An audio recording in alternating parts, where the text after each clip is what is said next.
Agora ficou ok. Agora tá Eu mudei o perfeito. lugar. Mudei o lugar aqui.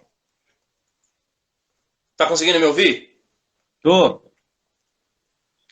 Bial, primeiro eu quero te agradecer por você ter carinhosamente aceitado aí esse nosso bate-papo, para a gente falar sobre, né, sua carreira e sua história, e também sobre questões de política na área de arte, que nesse momento, inclusive, está bastante difícil para quem trabalha com arte e um momento bastante complicado.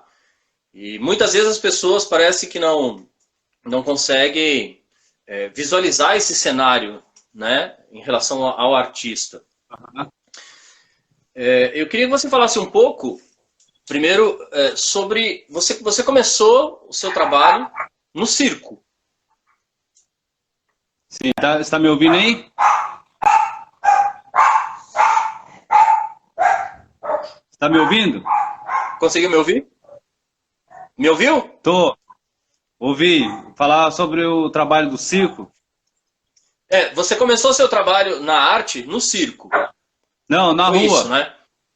Foi no hip hop. Na rua. É. Isso, legal. Isso que eu quero falar também sobre isso, né? Como é Aham. que foi o seu ingresso no mundo da arte? Na verdade, eu já, desde moleque, tia, os tios já eram envolvidos assim com essa coisa do funk soul, né? Quando eu morava em Brasília com meu tio, então tinha essa coisa do funk soul lá, que era James Brown, essas coisas. E aí quando eu vim para São Paulo, a minha tia que morava aqui com a minha avó, ela já era mais da galera da Função, eram uns rap mais pesado. Aí ela ia no Itapetí, no Fro. E aí eu sempre gostei, cara. Eu sempre gostei de Michael, eu dançava Michael. Eu lembro na época de 87 do álbum do Bad. Eu fui uma vez com ela no Fro, eu tinha, eu acho que 10 anos de idade. Cara, e fizeram uma puta roda, eu dançando Bad e tal, aquela coisa. Então, assim, eu já estava envolvido, curtindo essas coisas mais antigas, né? Marvin Gaye, essas coisas assim, por conta da vivência dos tios. Aí depois que eles casaram e sumiram da minha vida, aí eu conheci os caras na rua, né? A galera do break dance, né? A galera do break, né? A galera do break, era do pop, do lock. Galera que dançava ali nas esquinas, nas praças e tal. Então eu comecei a dançar break, né? Que era aqueles coisas do giro de cabeça, aquelas coisas bem de rua mesmo, que lá no começo era bem marginalizado, era tipo coisa de bandido, né? Então aí foi na onde quando eu conheci uma galera que dançava em Mogi, quando eu cheguei que só tinha 3 caras que dançavam. Tipo, já tinha passado uma galera que já tinha dançado lá em 83, mas aí eu conheci o Babalu, o Rei e o Marquinhos. Uhum. E aí que a gente fez a formação lá do Brás Cubas B-Boys. Antes era sindicato de rua, então tinha coisa dos grupos de bairro, né? Da gente tirar os rachas. Aí depois a gente foi estudar dança, para poder aprender a coreografar, poder dar aula. Foi nessa época aí, final de Então, 80, começo de 90. você trouxe uma coisa bastante significativa, assim, que sempre eu sempre pensei dessa forma, né? Porque assim, se uma criança, eu acredito que esse não é o caso da sua família, porque você respira a arte, né? Mas Aham. assim, se uma criança ela fica 5 horas debruçada num caderno ou num livro estudando matemática e estudando língua portuguesa ou literatura, ela está estudando.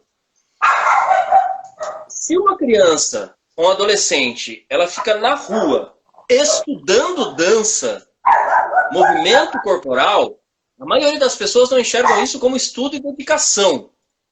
Aham. Pera Concorda? aí que esse cachorro tá latindo pra Como caramba. é que. Vai pra lá. Tá. Cuida da docinha aí, Vitor. Voltei, só fui prender o bicho ali. Então, mas isso é muito louco, né, cara? Porque, na verdade, assim, igual a gente fala, tanto na comédia como no circo, ainda mais no break, assim, né, na coisa do hip hop. Eu treinei 20 anos da minha vida treinando break pra caramba, e a gente nunca aprende tudo. Então, assim, cara, é um estudo constante, né? Você nunca sabe tudo. E na arte é assim também, você tá sempre aprendendo com o que tá vindo, a galera que é nova, a galera que é mais velha, né? Isso é muito louco, porque aí depois eu fui começar a trabalhar em projetos sociais, né, dando aula. E como a arte, como a cultura ajuda no desenvolvimento da criança, na educação, cara. Ali na escola, sabe? É o trabalho em grupo. Às vezes a pessoa tem uma dificuldade de ler um livro, aí através de uma oficina de rima, de rap, porque ela gosta tanto de rap ou do funk que tá aí e tal, e ela começa a ler para poder escrever, ela precisa escrever, né?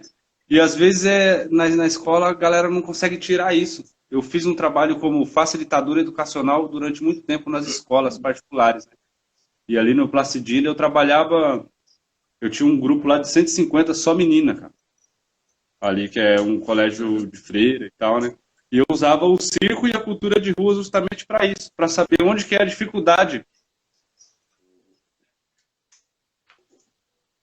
O Piau tá travando um pouco, mas ele está contando da história dele como arte educador dentro de um colégio chamado Placidina, que é um colégio, inclusive, administrado por freiras, né? É um colégio religioso.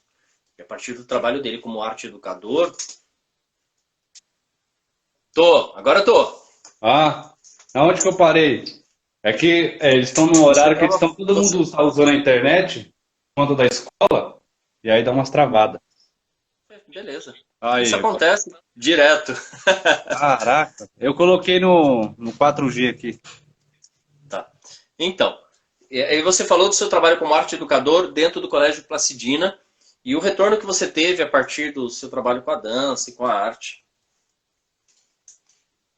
Sim, então, ainda a galera não consegue enxergar isso, né?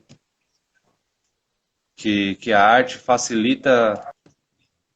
Oi! A gente está conhecendo toda a sua casa. Caraca, velho! Agora você está me ouvindo? Tô te ouvindo. Então, a galera ainda não entende, né, que esse trabalho que a gente faz, da cultura, da arte, sei lá, da dança, do teatro, do circo, enfim, todo esse lado cultural, eles ainda não vê como uma ferramenta mesmo, né, para a educação. São poucas escolas que a galera consegue enxergar isso aí, ainda vê como, tipo, você vê meu muro ali, ele é todo, tem grafite, você viu? Ele tem grafite, tem um monte de pintura. Isso aí é a molecada que faz aqui em casa.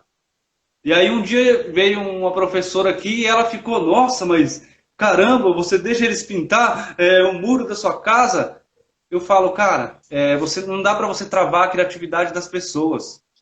Você tem sim que falar, ó, tá vendo o muro aqui, mas não é que você vai pegar uma lata de spray e vai sair pintando o muro dos outros. Tem todo um sistema, se você quiser pintar o muro, você vai pedir, ou tem um decreto lá na prefeitura, se pode ou não pode, não é assim, mas assim, dentro da minha casa, se eu travo a criatividade dessas crianças aí, cara, que pai que eu tô sendo, sabe? Entendeu? Eu penso assim, né? Não, eu concordo. E a escola também deveria abrir espaço para que essa criatividade fluísse, né? E a escola, muitas vezes, ela trava a criatividade. A escola pede que a criança faça redação, mas ela não alimenta a criatividade para a criança poder escrever as suas fantasias.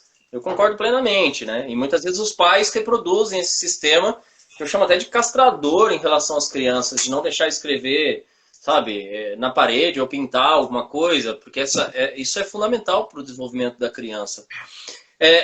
Na verdade, a gente não chegou a dançar junto, eu acho, né? Que a arte facilita, mas a internet não. Os caras estão tirando sarro da minha cara. Eu li.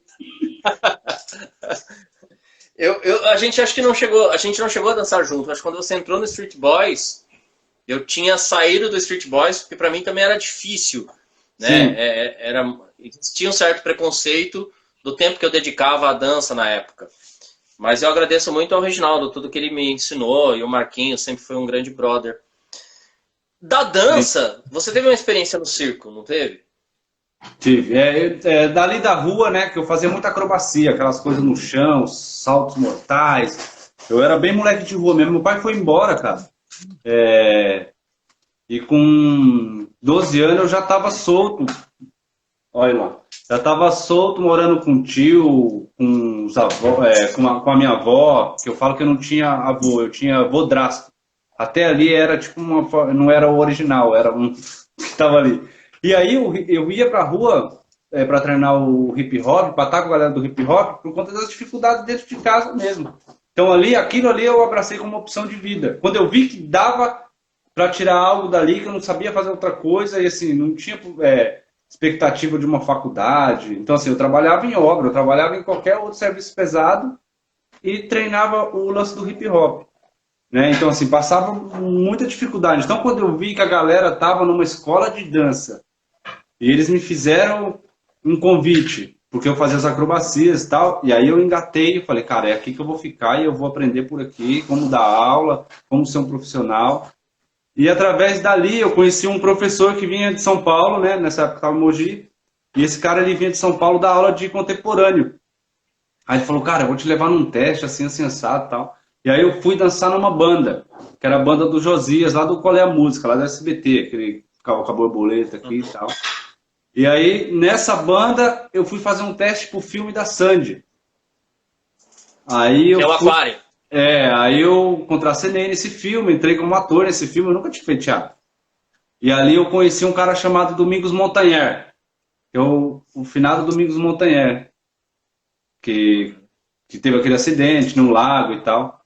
Aí ele me perguntou se eu era do circo. Eu falei, não, cara, não sou do circo, eu nunca fui no circo, na real, eu nunca tinha entrado no circo.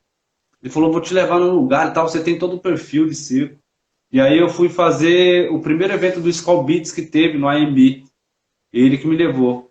E aí chegou lá, cara, tinha uma galera da nata do circo, assim, que era os Parlapatões, Circo Zani, La Mínima, Cia K, enfim. Era uma galera do circo que estava ali para fazer esse evento.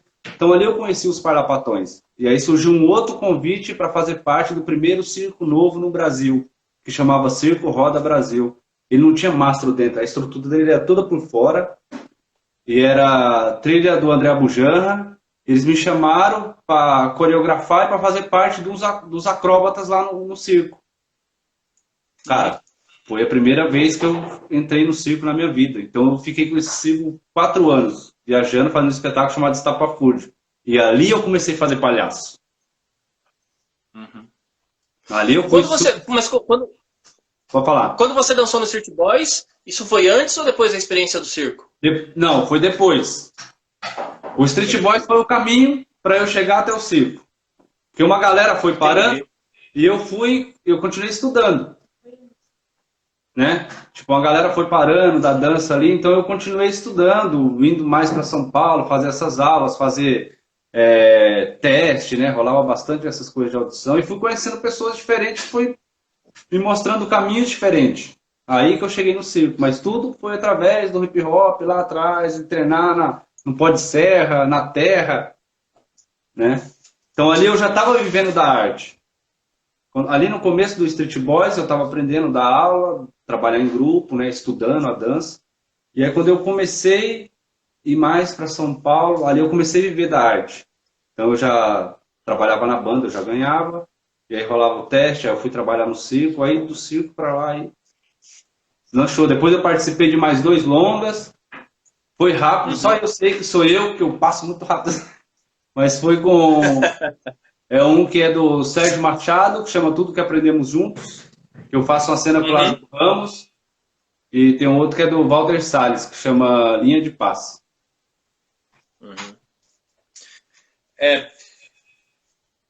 Em um dado momento, você escolheu ou isso aconteceu na sua vida? Você começou a se dedicar ao stand-up comedy? Sim, então, no circo eu comecei, eu nunca tinha feito comédia. E aí, eu sempre tive esse apetite de aprender, sabe? O cara falava, ó, tem uma aula, vai rolar uma aula de teatro ali, vai ser legal pra você, porque na hora que você entrar em cena pra dançar, aquilo vai te ajudar. Eu fazia aula de teatro. Ah, vai ter a aula de música, eu fazia aula de música. Eu pensava assim, já que eu tô na empresa da arte, vamos dizer assim, porque eu trabalhei na obra. Então, dentro da obra, você faz tudo.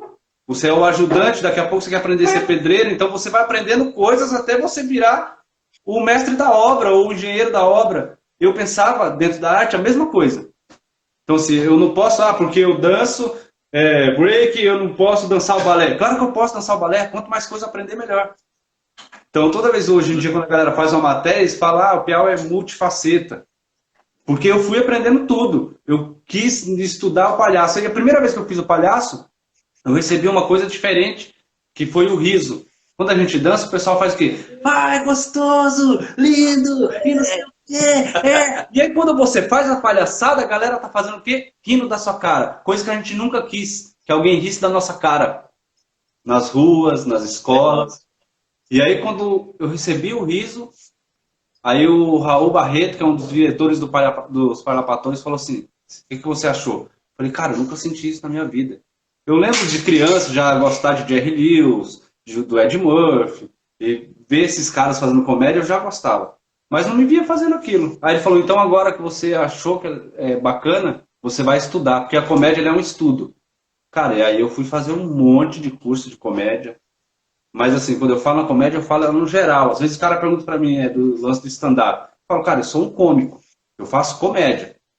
Tanto é que eu não fico preso naquela coisa do microfone, agredindo a pessoa que está na plateia, ou falando da cor do outro, da opção sexual do outro. Isso para mim não é comédia. Mano. Então, eu ia te falar isso, né? Eu acho que assim, você tem uma forma de fazer as pessoas rirem a partir das memórias que elas trazem e com muito respeito. Né? Porque eu acho que tudo aquilo que agride o outro não é comédia. Sim. Eu acompanho o seu trabalho. Né? E eu assim, Piau, eu vou te dizer isso agora. Eu acho você um puta cara e um artista completo.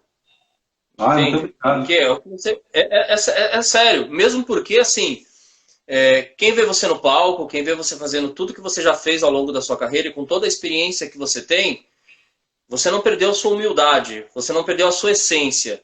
E essa essência só vem da nossa família. Né? Sim. Então, as pessoas que nos ensinaram, né, a gente ser o que a gente é. E eu admiro muito isso em você, porque você dança, e eu estudava dança com vocês. Eu nunca fui dançarino. Nunca, né? Eu aprendi com o Regi. Mas você dança e dança muito. Você faz passo acrobático e faz muito bem. Você tem experiência no circo, no cinema, participação em TV, e agora o teatro, a comédia. Então, assim, você é um ator completo. Né? Muito obrigado. É verdade, eu só tenho que te parabenizar e assim, eu fico muito feliz, sabe? Quando também as pessoas veem o meu trabalho, mas a gente que treinava na rua, Sim. Né? A gente treinava na rua e treinava street dance, que era extremamente marginalizado, como você colocou, e aí cada um seguindo o seu trabalho, o Jefinho, o Reginaldo, né? O Marquinhos, você, a gente seguiu a nossa vida e é muito bom a gente ver isso. Sim. Só que a hora que você falou sobre essa questão da dança de rua na sua vida e o apoio que você teve da família, estava travando. Você podia retomar isso no seu começo? Então, foi a época que eu comecei, por conta que em casa a galera, os tios, as tias, já ia nos bailes, né? Ali nos anos 80. Eu lembro que a primeira vez que eu fui no baile eu tinha 7 anos. Então eu já tinha essa referência de James Brown, Marvin Gaye, essas coisas do funk soul, né? A galera ali da função, do rap. Então eu comecei vendo as pessoas nessa época aí. E aí depois que eu vim treinar o break, junto com a galera mais ali da rua, né? E aí no começo ali no meio de 90, cara, 96, foi nessa época que eu entrei pro grupo. Então ali eu já tinha uma visão de falar, cara, eu tenho que fazer da minha arte o meu ganha-pão. Não tinha perspectiva de vida sabe? Vem de uma família que a gente morava num barraco de madeira com 6 pessoas, velho. 5 irmãos, eu o mais velho e minha mãe. É o que eu uso na comédia hoje.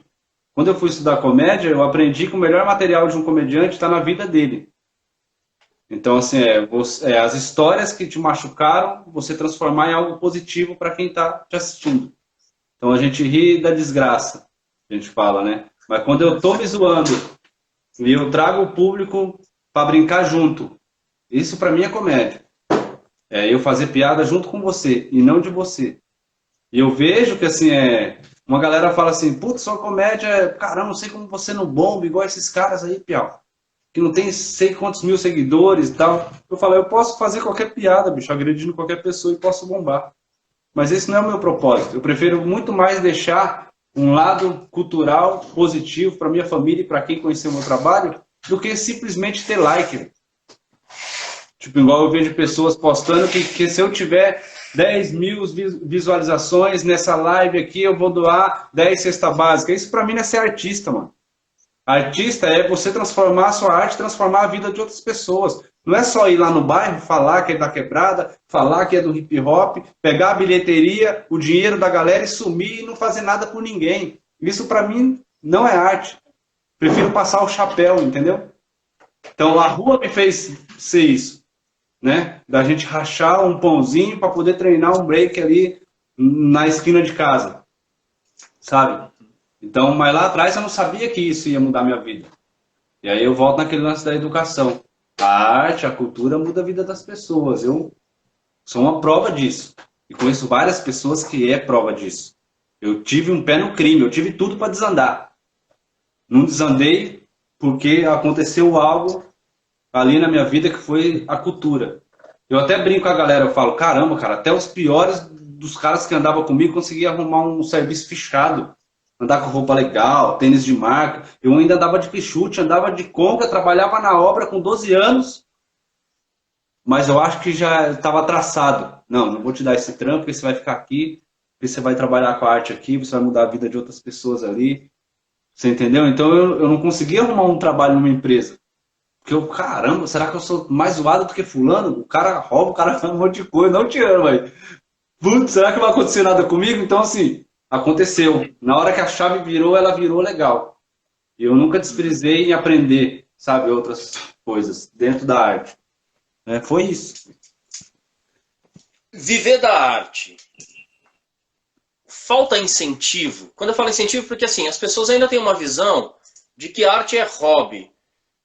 Mas as pessoas vivem da arte, né? É uma profissão. Como você falou, você estuda muito. É sempre curso, aprimoramento vocal, corporal, tá atento, ainda mais você trouxe uma questão bastante significativa, né? Que é, eu tenho que fazer a comédia com você e não sobre você, né? E aí isso também, eu acho que tem um grau de dificuldade porque você é um ser humano sensível. Sim. E atento a tudo que acontece à sua volta. Então também tem um estudo de campo aí para você poder transformar isso em comédia. Tem. E as pessoas, muitas vezes, aquilo que eu falei, se a pessoa fica debruçada na matemática, na literatura, nossa, estudiosa. E quando é a arte, ainda se tem como hobby. O que falta, Piau? Aí é a sua opinião mesmo, né? O que falta para que as pessoas comecem a valorizar mais a arte? Eu falo, inclusive, financeiramente, né? Para que mais pessoas possam viver de arte. Aham. A galera entendeu o poder da arte. Porque assim, eu vejo uma diferença em entretenimento. O cara que quer pop, eu vou falar qualquer coisa para eu bombar. E o cara que realmente faz a arte, independente se ele bombar ou não, ele vai continuar fazendo a arte dele, levando a arte dele para outras pessoas, transformando vidas. Não é só eu parar aqui na frente para a câmera e ver, nossa, tem aí milhões de seguidores, bundinha no chão, pá, não sei o que, não é isso. Você entendeu? Isso para mim nem é arte, é só entretenimento. É igual quando eu falo assim, ó, existe clássicos e existe sucesso. O clássico, daqui 100 anos você vai ouvir ele de novo. O sucesso você não vai lembrar. Então assim, existe sucesso do momento e os clássicos, né? Então o que falta para as pessoas valorizar mais? Talvez seja isso, a gente buscar levar lá para a raiz. Do mesmo jeito que eu conheci na rua, a gente começar a ter esses projetos mais dentro da escola. Não só pagar uma escola para o menino ter arte, para ele estudar piano, para ele estudar música. Isso é obrigação dos nossos governantes colocar nas escolas. A gente paga para isso. Se você investir em arte agora, para essa molecada, independente se ele vai virar artista ou não, mas ele vai virar pessoas de bem, que eu conheci pessoas que viraram pessoas de bem por conta da arte. Isso dentro da escola, principalmente nos bairros mais carentes. Sabe por quê? Porque daqui 20 anos, 15 anos, você não vai precisar investir em segurança. Você entendeu? Você vai trocar os PM, os polícia, os caras aqui, o poder para a cabeça, para a mente dos moleques. Independente se virar um dançarino, se virar um cara que toca violão, se virar um palhaço, independente de qualquer coisa. A arte, ela ela te ensina a trabalhar com outras pessoas, respeitar até onde que eu posso ir. Nossa, a cor daquele cara, a opção sexual daquele cara, a arte, ela te passa isso. Ela não fica aqui, ó. Porque você vai ter que ler, você vai ter que ouvir, você vai ter que diferenciar. Não, mas peraí, esse artista aqui ele toca piano e faz isso, e o outro faz isso, mas qual que é a ideia que ele está mandando ali? Ah, não, ali ele só está ostentando uma coisa que ele não é. Que é o que eu falo para a molecada do rap. Às vezes o moleque, ô, você viu o fulano de tal no rap, o que você acha? Eu falo, mano, ele tá vendendo uma coisa que ele não é. Aí o moleque lá do bairro vai ver que ele tá com um carrão, com um monte de mulher da hora, aí fumando, um baseado, e não sei o que lá, ele vai querer fazer igual. Ele não tem condições, ele começa a roubar, ele começa a vender a droga no bairro dele. Então assim, faça a real, cara. Você tem que puxar quem tá ali e não acabar com quem tá ali, mano. Uhum. Concordo. Mas você acha que assim, as secretarias de cultura dos municípios, de uma forma assim, com raras exceções, mas em grande maioria, elas entendem o papel da arte na transformação da vida das pessoas? Então, depende de quem tá na cena. Quando você tem... No caso, eu converso bastante com o Matheus, que é o secretário agora. Eu trabalhei na Secretaria de Cultura, uma gestão antes da dele. E era muito difícil. Eu saí com 1 ano e meio porque eu não aguentava ficar lá. Porque o secretário era preconceituoso, o cara ele não que sabe, você sabe, a gente vê que dá para fazer algo para as pessoas que trabalham com arte, mas quem está na máquina às vezes não quer, cara. O cara só quer ganhar o dele e pronto. Então assim, aí quando entra uma pessoa que viu como é difícil viver da arte, trabalhar com aquilo, e você vê ela carregando caixa, montando palco, fazendo isso, você fala, opa, aí você vê uma esperança ali. Só que também tem pessoas acima dele que travam ele em algumas coisas. Isso é muito louco. Então, o que eu não entende de arte e que tem uma visão preconceituosa da arte. Preconceituosa. Então, quando assim, eu escolho um cantor, tipo, ele quer fazer um evento, por exemplo. Mas aí vem alguém de cima que escolhe o jeito que ele vai fazer o evento. Isso quebra o cara. Mas aí começa a virar política. Você entendeu? Mas assim, igual. Essa gestão do Matheus da Secretaria de Cultura, cara, beneficiou uma galera, foi muito bom os espaços culturais. Eu acho que falta mais as atrações dentro dos espaços. Acho que a gente pode começar a descentralizar agora, ir mais para os bairros, está muito no centro. Você entendeu? Porque assim, um moleque lá de Jundiapeba, cara, ele não consegue pegar um ônibus, ele não tem grana para pegar um ônibus, chegar aqui, comer um lanche, assistir um espetáculo, sabe? Ele não tem. Então a gente tem que começar a levar isso lá, que é o que eu estou falando, das escolas, porque você vai formando uma plateia, formando público, né? Para o futuro. Tá? Só assim a galera vai consumir. Outra coisa que é muito louco, eu fiz um evento agora que eu dou lá na casa do hip hop. Eu montei um espetáculo lá, e aí, cara, ficou uma galera do lado de fora, porque o teatro são 300 lugares. Uhum. E aí a mãe falou pra mim, nossa, ela já tava reclamando, não sei o que lá. Falei, isso é muito bom. Sabe o que você tem que fazer? Todo mundo tem que reclamar, pedir um teatro. Não pede só o hospital. Não pede só a escola. Cara, pede teatro, pede centro cultural, porque a gente só vê que faz falta na hora que a gente vai assistir alguma coisa e ele tá lotado. E aí você fica de fora. Isso também é uma coisa que a gente tem que cobrar. E as pessoas não cobram. Quando as pessoas entenderem que precisa cobrar cultura também, começa a mudar. Você entendeu? Não, eu concordo com você. Porque a arte, ela cura a alma, né? A arte, ela extravasa. As pessoas... não sei se você concorda comigo, mas assim... Eu, durante um tempo, por necessidade, tendo essa vida acadêmica, dando aula em universidade, orientando trabalho, correndo o tempo todo para lá e para cá, chegou um momento que eu tive que voltar para o teatro, porque eu fui fazer curso de teatro, porque assim, eu precisava recuperar, né, essa pessoa que sempre trabalhou com o corpo, né, que dançou, que se movimenta em casa e que contracena e que participa de jogos teatrais. Porque o meu corpo, a minha mente pediu isso. Né? Chegou um momento em que eu tive que tomar medicamento para me sentir feliz. E aí eu olhei para mim no espelho e falei assim, peraí, esse não é você. Existe felicidade, a felicidade pode vir de outra forma, não por meio, né, dessa artificialidade, nada contra quem toma, mas talvez algumas pessoas se reconheçam na minha história. E aí eu me afastei disso, procurei terapia e voltei a fazer atividade teatral e mexer com o corpo por uma questão de necessidade, né? E eu acho que você tem razão. As pessoas, elas querem hospitais, é necessário, com certeza, né? As pessoas, elas querem uma série de outras coisas, escolas, mas as pessoas muitas vezes não cobram das administrações públicas espaços culturais para que as pessoas tenham vivências artísticas e que as pessoas produzam arte. Sim. Né? Por que você acha que isso acontece? O que falta para as pessoas entenderem que a arte faz parte da formação humana? Talvez isso que a gente está passando seja uma coisa, tipo, se eu posso ver algum lado positivo nisso tudo, porque é horrível, mas talvez agora as pessoas falam, oh, peraí, pelo fato de estar consumindo bastante arte, de estar vendo bastante coisa, você não pode sair de casa. Talvez isso possa melhorar o nosso próximo passo, das pessoas ter essa gana de ir ao teatro, prestigiar alguém.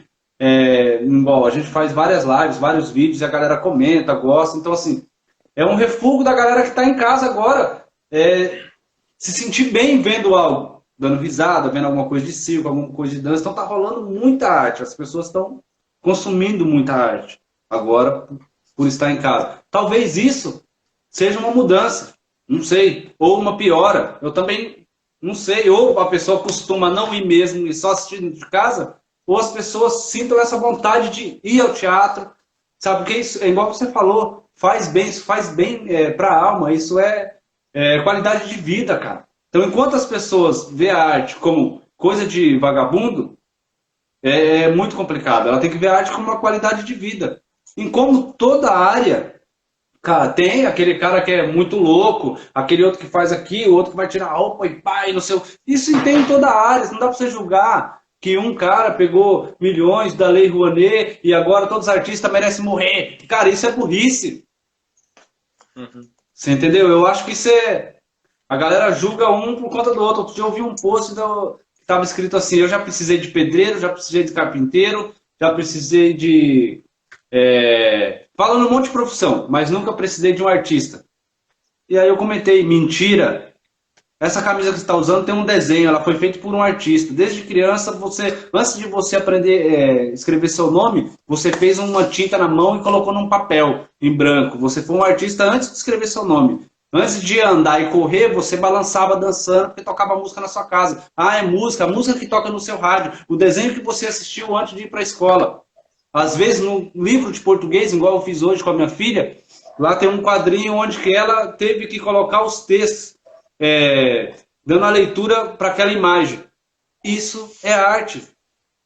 Mas tem gente que está vendo a arte só aquele cara da Globo que meteu o pau na direita ou meteu o pau na esquerda. Ah, esse artista aí são vagabundo. Cara, abre sua mente. Não é só esse cara. Do mesmo jeito que a pessoa acha que você é artista se você estiver na Globo. Sabe? Isso é muito louco. Uhum. Por Concordo. isso que a leitura faz a pessoa mais inteligente com cultura. Sabe? Não é só ouvir aqui, ver Facebook. Hoje você está fazendo um trabalho com a família toda, né? Toda a família participa. Quer dizer, os seus filhos já têm formação na dança. Outro dia eu fiquei, assim, eu tenho que te falar isso também, né? Porque eu até mostrei para todo mundo aqui em casa. Eu falei assim, nossa, olha os filhos do Piau. Tá no sangue, é o treino, é o estudo, o teu filho te acompanha, tua filha, vocês fazem acrobacia, teatro, dança junto, cria junto. A Adriana tá aí também junto, né? A Adriana foi minha professora na Regina Balé. Olha ela aí, obrigado, Adriana. Beijo, Adriana, beijo, Fabrício. O Fabrício também tá aí. Beijo, Jefinho. Abraço. Tem uma galera assistindo. O Jefinho também falou com a gente. A Adriana foi minha professora. E assim, a família trabalhando junto, né? O que isso significa para você? Porque assim, e para os seus filhos, né? Porque, como a gente já conversou, a gente começou treinando street dance na rua e era muito marginalizado. E os seus filhos têm esse apoio dos pais, que é muito bom, né? Como é que é trabalhar com a família? Cara, é muito bom. É um elenco que eu posso comandar com esse cara. Aí eu pago quanto eu quiser. Cara, é muito legal, assim. Tipo, na verdade, eu comecei, quando eu tava fazendo o espetáculo Rebobinando, o Vitor participou numa cena, eu levei ele para dançar, ainda novo. E aí dali eu vi que virava um espetáculo. E aí eu comecei a montar algumas esquetes junto com ele, né? E aí a gente criou aí o espetáculo Eu Sou o Seu Pai, onde conta a visão do filho sobre o pai, de um pai que não teve pai e que pai que ele é, né? Ele conta essa história, meu pai ele foi criado sem pai, direto nossa, ele fica aí pelos cantos, que ele foi criado sem pai. Então, quando ele me deixa esperando, às vezes, no carro, eu falo, caramba, será que ele foi atrás do pai dele? Que eu já fico com medo. Então, assim, ele conta essa história, o pai que brincava sem a tecnologia e mostra para ele como é brincar sem o uso da tecnologia. E ele mostra como é você usar a tecnologia para divulgar o seu trabalho. Legal, a gente fez espetáculo, a gente fez bastante corporativo, um show para a família toda, muito legal, com dança, comédia e acrobacias. E aí quando caiu essa coisa da quarentena, da pandemia, a gente começou a fazer alguns vídeos em casa. E aí montamos algumas cenas, e aí um dia eu falei, cara, dá um espetáculo. Porque eu já tinha cena com a Adriana, já tinha cena com o Vitor, com a Eloá de acrobacia, que ela é levinha, então ela faz as acrobacias. E aí um dia a gente resolveu fazer uma live com um espetáculo chamado Feito em Casa. Então é 40 minutos de show, onde tem o balé, tem a comédia sempre presente, a cultura de rua, que todo espetáculo, toda atividade que eu faço, eu coloco a cultura de rua. Ela tá, quando você vê meu trabalho, você já vê que tem algo de rua ali. Fala, puto, o cara ele pode fazer o palhaço, mas ou ele tá com um rádio daqueles grandão de antigamente, ou ele tá com boné, ou ele tá com óculos escuros, e tem comédia com humor. Que é uma comédia que não é muito feita no Brasil, que eu chamo da comédia urbana, né? Comédia hip hop. Então esse show também tem um pouco disso, e a gente vai fazer dia 20, esse espetáculo. Dia 20 a gente vai fazer uma outra live. Então é muito bacana, porque assim, você tá aprendendo com os dois, né? Com a Eloá, com o Vitor, e a esposa ali dirigindo, ela dirige alguma cena, eu dirijo outra cena. E a gente está fazendo algo junto que não seja só assistir uma televisão. Né? A gente está botando as cabeças para pensar, e se a gente fizer uma cambalhota aqui? Ah, pai, eu acho que essa cambalhota aqui não vai ser legal, pode ser lá na frente. Eu queria fazer essa poesia aqui, o que você acha? Ah, eu acho que essa entra no outro show, eu acho que nesse ainda não dá para entrar. Então, assim, a gente discute isso. Quando é do figurino, o que você acha que eu uso? Vamos usar todo mundo aqui preto embaixo e amarelo em cima, que seja. Então a gente começa, a gente cria o nosso figurino, vê a trilha. Então já é um trabalho em equipe, né? Uhum. E também tira o estresse, velho. É verdade. E é interessante isso que você está trazendo, né? Essa direção compartilhada. Porque também é essa questão da sensibilidade de você olhar para o outro e permitir que o outro olhe para você. E aí existe uma troca, né? Uma troca não só de cena, mas de energia. Piau, você, hoje, se você tivesse a oportunidade de propor alguns projetos ou algumas ações, né, de arte dentro de uma esfera municipal, o que você considera, além dos espaços, significativo para a formação das pessoas em nível de arte? Se você tivesse esse poder hoje, como é que você pensa isso? O que você proporia? Eu tenho uma ideia de um projeto já antigo. Para você construir um espaço cultural, um polo em cada bairro, a gente sabe que isso é demorado, isso não é uma coisa tão simples, né? Então, assim, você pode ter dentro das escolas, isso que eu falei, eu sempre vou defender essa ideia de a cultura tem que estar presente dentro das escolas, não só do Sempre, que é uma excelente escola com teatro. Eu fiz alguns trabalhos dentro dessas escolas que eu acho que tem no Jundiapeba, tem no Jardim Laí, tem no Butujuru, com teatro, com espaço para arte, para esporte, enfim. Eu tenho uma ideia de um centro cultural móvel, como se ele fosse um circo. Onde a gente vai... Hoje a gente vai estar essa semana em Jundiapeba, por exemplo. Quando a gente está em Jundiapeba, a gente contrata trabalhadores dali. Porque a galera não sabe, mas a arte ela gera muito emprego. Uhum. Quando eu estou na arte, ali teve o cara que fez aquele linóleo, teve a pessoa que o iluminador, teve alguém que fez a luz para o iluminador colocar a luz, teve alguém que fez o figurino, alguém que fez a maquiagem que está usando. Então, se você for colocar na ponta do lápis quantas pessoas trabalharam para aquilo acontecer e o que gerou também de dinheiro, né, na economia e de trabalho, aquilo é grande. A galera não consegue enxergar assim. Então, a minha ideia, quando eu levo isso para o bairro, eu consigo trabalhar com as pessoas do bairro. Aquele trabalho para a gente levantar a lona, aquele cara que pode fazer o curso, mas ele já operando o som, que isso também é profissão, ele pode aprender ali. Você levar as oficinas antes de cada espetáculo acontecer nesse dia. Então você tem uma semana ali, com oficina, você pode ter cinema dentro dessa lona, porque na verdade é um teatro móvel. Eu tô falando isso porque eu também trabalhei em circo e eu vejo que o bairro necessita dessas coisas. Então hoje eu estou em Jundiapeba. Semana que vem eu tô com todo esse equipamento no Butujuru. É onde que eu pego outras pessoas que vão fazer oficina, outras pessoas que vão trabalhar, né? Então assim, você gera uma economia, você gera emprego e você está formando público, futura plateia, futuro público, para quando você tiver um espaço, para quando tiver um teatro até no centro, as pessoas puderem vir. Isso é formação. Formação, usando o trabalho, usando, enfim. Essa é a minha você sabe que é interessante o seu pensamento, mas você sabe que assim, eu trabalhei com educação, né? Trabalho com educação escolar, em nível de formação. E nas escolas faz parte do processo a aula de arte. E eu sempre discuti com os colegas nas reuniões pedagógicas sobre a questão do ensino de arte. Porque eu vejo ainda o ensino de arte na escola como algo um pouco elitista, né? Você aprende quem são os grandes pintores, você aprende quem produziu cinema, quem fez isso, quem fez aquilo.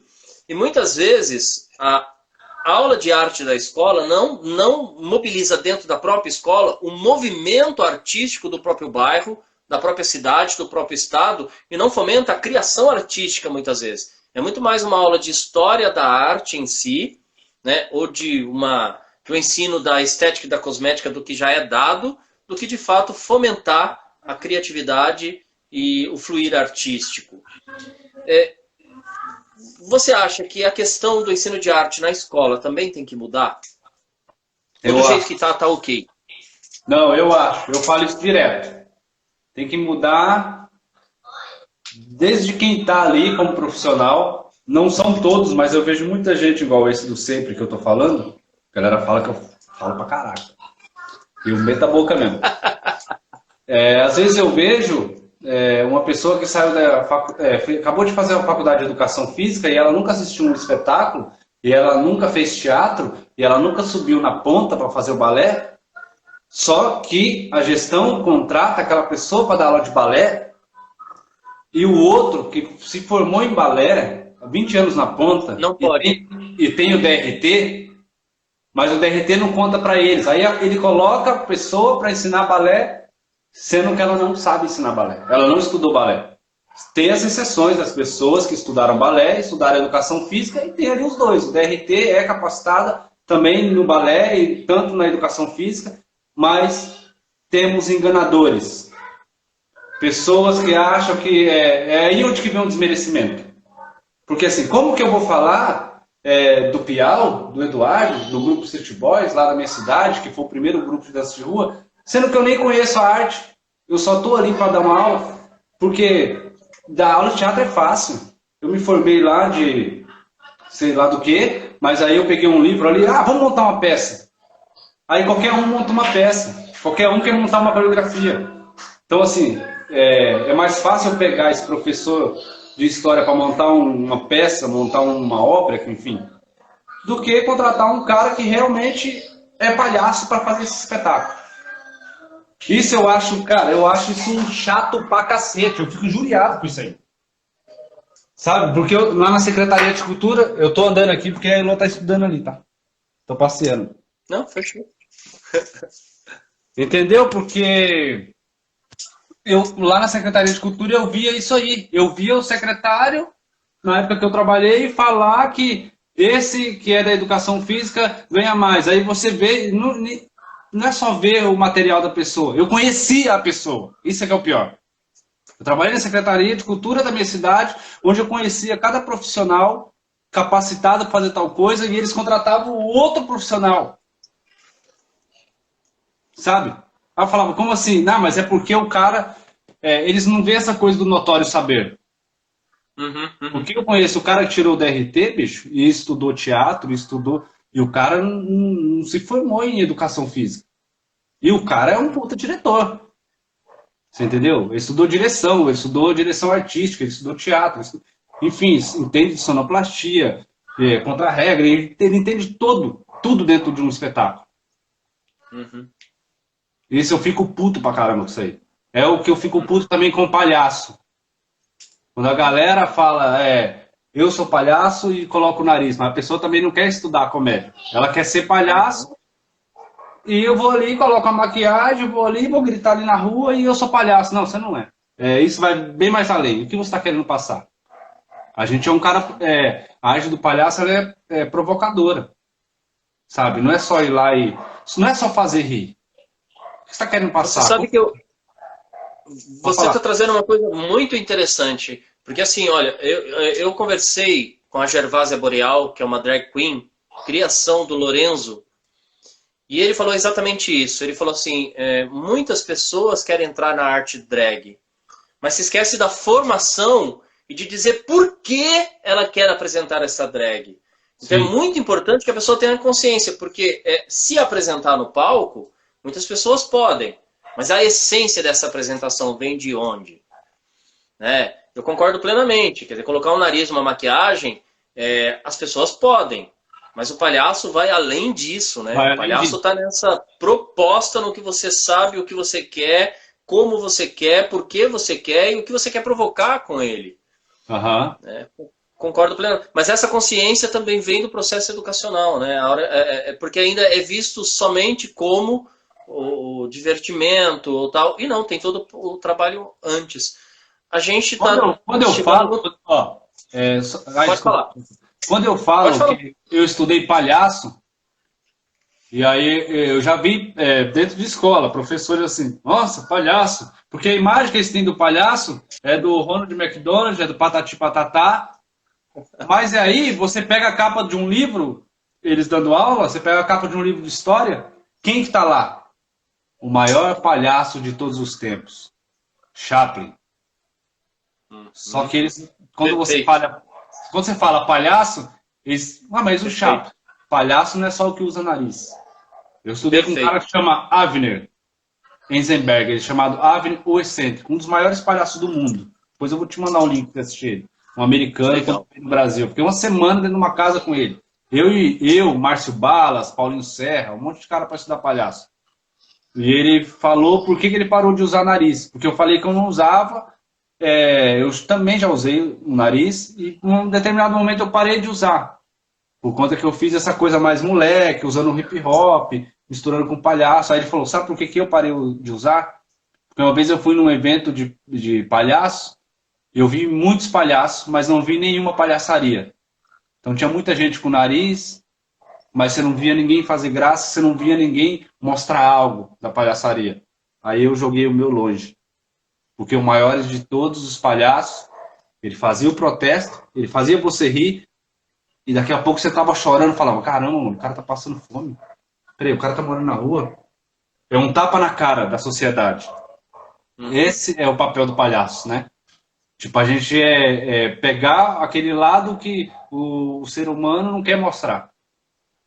Tipo, é onde que a gente vem, olha aqui, ó, eu piso desse jeito aqui, é isso que eu vou fazer, eu vou pegar esse papel aqui, vou rasgar, vou olhar para você e vou falar que você tem que fazer aqui o nosso asfalto, sabe? Mostrar um caminho, não só fazer o Chaplin fazia isso muito bem, né? Verdade. Piau, a gente está chegando aí no nosso momento final, porque no Instagram tem um tempo, senão ele derruba o nosso papo. Eu queria dar um abraço bem forte, assim, pessoalmente, mas a distância e o momento não permite. Eu falei até pro Marquinhos outro dia, quando eu for para Mogi eu quero rever vocês, porque, né, poxa. Então, assim, sinta-se abraçado. Grande abraço para Adriana também. Você não tá mais no Mogi? Não, tô aqui em São Paulo. Eu não sabia que você não tá... Eu não sabia. Que lugar que você tá? Não tô. Eu tô morando na Zona Leste, aqui na Vila Ré. Há 12 anos aqui em São Paulo trabalhando e por aqui. Mas assim, suas considerações finais aí para esse papo bem gostoso, descontraído, com toda a sua experiência, sua humildade, assim, eu admiro muito. Tenha certeza, eu gosto muito do seu trabalho. Muito obrigado. Nossa, muito obrigado. Isso que você está fazendo é muito bom. Que mais pessoas façam lives assim, bate-papo assim, para outras pessoas conhecer como é o nosso trabalho. Não é simplesmente o colocar o boné e dançar um break, ou colocar a sapatilha e dançar um balé. Existe uma coisa por trás. Claro que tem um meio pop, né? Então, assim, consumir mais essa coisa da arte, menos o entretenimento. Não que não seja legal, eu também consumo, sabe? Mas eu acho que no Brasil é muito escancarado. Da galera, você vê lives, você vê show dos caras que cobram uma puta grana e o cara não passa nada pra ninguém, sabe? A galera entender realmente o que é a arte e o que ela muda na vida das pessoas. E pessoas como você fazendo esse trabalho só vai engrandecer mais a cultura, entendeu? Isso. Obrigado. Um abração para toda a família aí. Vou continuar acompanhando o trabalho, dando muita risada. E só para te falar, eu ri muito quando eu vi o Chocolate Boy. Nossa, o Chocolate Boy é comédia, ele tá fazendo um trabalho comigo aí direto agora, o Marquinhos. Que legal. Então, obrigado. Obrigado. Deus, muito obrigado. Valeu pelo convite. E quando tiver em Mogi, dá um toque. Aparece aqui, tomar um café. Aviso sim. Obrigadão. Beijo, falou, galera. Valeu. Tchau. Valeu.